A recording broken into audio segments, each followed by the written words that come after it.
నమస్తే, welcome to T news bulletin. ముందుగా headlines చూద్దాం. రుణమాఫీపై కాంగ్రెస్ సర్కారు తప్పుడు లెక్కలు, రేవంత్ చెబుతున్న మాటలు శుద్ధ అబద్ధాలేనన్న కేటీఆర్. పొరుగు రాష్ట్రాల జల దోపిడీపై సీఎం రేవంత్ నోరు మెరపరేందుకు చంద్రబాబుకు గురుదక్షిణ చెల్లిస్తున్నారా అని హరీష్ రావు నిలదీత. కాంగ్రెస్ ఏలుబడిలో కూలబడిన సాగు, గుండె చెదిరిన రైతుకు అండగా బీఆర్ఎస్.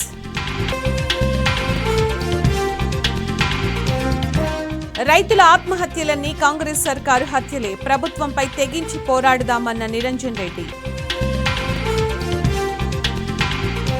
ఆఖరి రోజు గ్రామ సభలో నిరసనలు, నిలదీతలు, పథకాల అర్హుల జాబితాలో పేర్లు లేవని ప్రజల గగ్గోలు.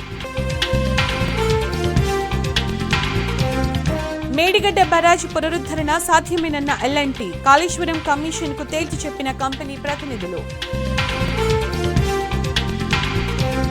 వరుసగా 8వ రోజు పుత్తడి పరుగులు, 83,000 రూపాయలు దాటిన తులం బంగారం.